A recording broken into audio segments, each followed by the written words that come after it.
దూత media, power of news. ఈసారి బ్రాహ్మణి political entry పక్కన ఆ కీలకమైన పోస్టు ఆమెకేనా? ఈ ఏడాది మహానాడుని ఘనంగా నిర్వహించేందుకు ఇప్పటినుంచే సిద్ధమవుతోంది టీడీపీ. మహానాడులో పార్టీలో కీలక మార్పుల గురించి ప్రకటించే అవకాశాలు ఉన్నాయంటున్నారు. ఆ పార్టీలో అధ్యక్షుడి తర్వాత అంత పెద్ద పోస్టు చిన్నబాబు ఆ పదవిని వేరే వాళ్ళకిద్దామన్న ఆలోచనలో ఉన్నారు. దీంతో నెక్స్ట్ ఆ పార్టీ జాతీయ ప్రధాన కార్యదర్శి పోస్టు ఎవరికి ఇవ్వబోతున్నారన్న చర్చ స్టార్ట్ అయింది. కొందరు నందమూరి నటసింహం పేరును తెర మీదకు తెస్తుంటే మరికొందరు నారావారి కోడలి పేరును ప్రస్తావిస్తున్నారు. ఇంతకీ లోకేష్ తర్వాత ఆ పోస్టులో కూర్చునేదెవరు? టీడీపీ జాతీయ ప్రధాన కార్యదర్శిగా ఎవరిని నియమించబోతున్నారు?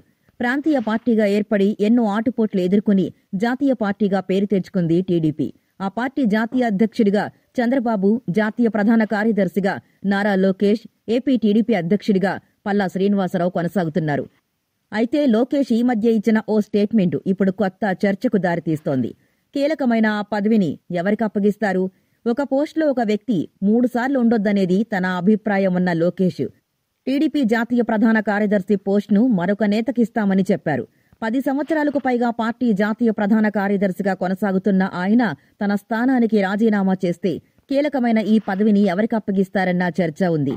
దీనిపై అటు టీడీపీలో ఇటు ఏపీ పాలిటిక్స్ లో సరికొత్త హాట్ డిస్కషన్ జరుగుతోంది. టీడీపీ జాతీయ ప్రధాన కార్యదర్శి పోస్టును ఎవరికిస్తారన్న దానిపై రకరకాల ఊహాగానాలు వినిపిస్తున్నాయి. సినీ హీరో, హిందూపురం ఎమ్మెల్యే బాలకృష్ణకు ఆ పదవి ఇస్తారన్న ఓ టాక్ నడుస్తోంది. బాలయ్య హ్యాట్రిక్ ఎమ్మెల్యేగా హిందూపురం నుంచి నెగ్గారు. ఈసారి ఆయనకు కేబినెట్ లో కూడా బెర్త్ దక్కుతుందని అనుకున్నారు. కానీ అనంతపురం జిల్లా నుంచి 2 సీనియర్ నేతలకు సామాజిక వర్గం పరంగా మంత్రివర్గంలో చోటు కల్పించడంతో బాలయ్యను మంత్రిమండలిలోకి తీసుకునే అవకాశం లేదంటున్నారు. ఆయన సేవలను తెలుగు స్టేట్స్ లో వాడుకోవాలనే ఉద్దేశం. అలాంటప్పుడు ఆయన సేవలని పార్టీ పటిష్టత కోసం వాడుకోవాలని భావిస్తున్నారట చంద్రబాబు. ఈ నేపథ్యంలోనే బాలయ్యను టీడీపీ జాతీయ ప్రధాన కార్యదర్శిగా నియమిస్తారన్న ప్రచారం ఊపందుకుంది. ఇప్పటికే టీడీపీ పొలిట్ బ్యూరో మెంబర్గా, ఎమ్మెల్యేగా ఉన్న బాలకృష్ణను నేషనల్ జనరల్ సెక్రటరీగా చేసి పార్టీలో మరింత కీలకం చేస్తారని అంటున్నారు. బాలయ్య సినీ గ్లామర్ బాగా పెరిగిన నేపథ్యంలో ఆయన సేవలను 2 తెలుగు స్టేట్స్ లో వాడుకోవాలనే ఉద్దేశంతోనే ఈ నిర్ణయం ఉంటుందట. For more updates, please subscribe Dutha Media.